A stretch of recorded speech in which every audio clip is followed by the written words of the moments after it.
السلام عليكم، كي دايرين؟ لاباس عليكم؟ بخير. اليوم جيتكم بسلو جديد. ديجا استعملت معاكم سلو غير باللوز وبالزنجلان. اليوم غادي نصايب معاكم باللوز وبكاوكاو بالشوفان وبالقبح سبيسيال والزنجلان. كيجي زوين وكيجي رائع وصحي، ما قليتو ما والو، كلشي حمرتو في الفران. غادي نبداو بالمقادير. عندي كيلو ديال الكاوكاو كيف ما شفتوا، حمرتو وقشرتو كاوكاو بلدي.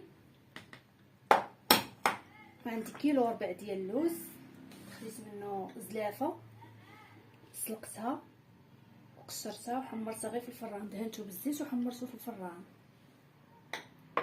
وهذا حمرته هكاك. وعندي كيلو ديال الزنجلان حتى هو حمرته في الفران. عندي 2.5 كيلو ديال الفورص حمرتهم. عندي زلافه ديال الفينو يعني رابعه القمح سبيسيال. وعندي زلافه ديال الشوفان يعني حتى هي رابعه، الزليف كيهزو رابعه. نص كيلو ديال الزبده مزيانه، ورابعه ديال السكر كلاصي والنافع وحبه حلاوه والقرفه، و10 دراهم ديال المسكه حره طحنتها مع سنيده، والملحه قبيصه ديال الملحه. دابا غادي نبداو. بسم الله. غادي نديرو هاد القمح الفينو اللي حمرت حتى هو، والطحين حتى هو حمرته غير في الدار، والشوفان حتى هو من بعد ما طحنته وحمرته. صافي غادي نطحن الزنجلان وكاوكاو واللوز. صافي ها هو من بعد ما طحنته كيف قلت لكم، قد الطحين قد اللوز وكاوكاو وزنجلان. عندي هنايا الطحين 2.5 كيلو مع الشوفان ومع القمح سبيسيال رابعه هي 3 كيلو. وهنا عندي 3 كيلو وربع، 3 كيلو وربع حيت اللوز فيه كيلو وربع.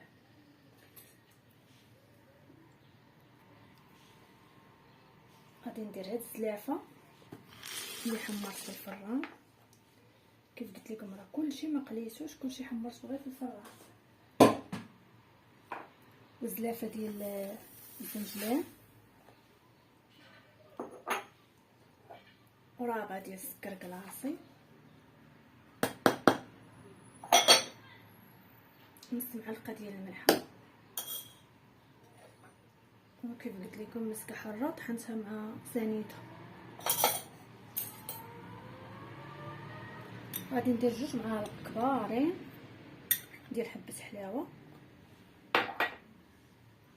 2 معالق ديال النافع ونص، لان النافع زوين كيعطي واحد المذاق زوين بسلو. 2 معالق كبارين ديال القرفه، هاد المعالق عندي اصلا كبار.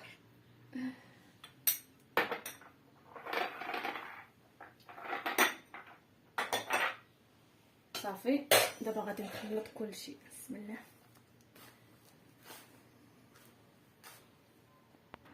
صافي دابا من بعد ما خلطت غندير هاد نص كيلو ديال الزبده طيبتها حتى ولات نواظر، كتحيد منها ديك الفراره كيولي اللون ديالها نواظر.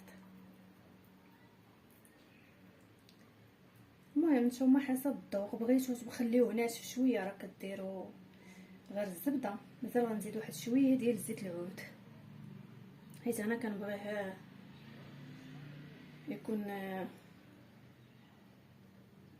عاقد.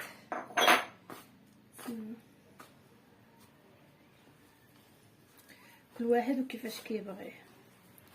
بحال انا امي كتبغي فحال الشاميه، واخا نعطيوه ليها حنا كنبغي انا واختي كنبغيوه عاقد، وهي كتبغي فحال الشاميه واخا نعطيوه لها تزيد فيه الدقيق.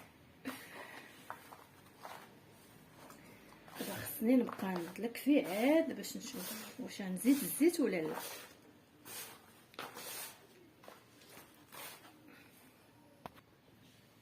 غادي نزيد زيت العود. بسم الله. ضروري كتسخنوا زيت العود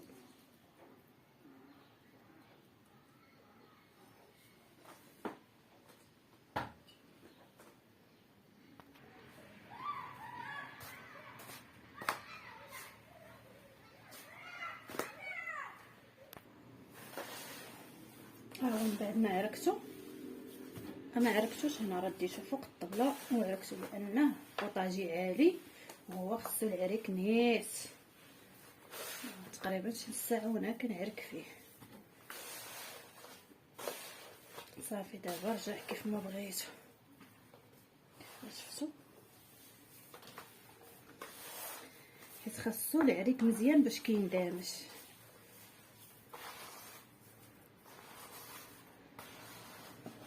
بيدين بجوج ماشي بايد وحده.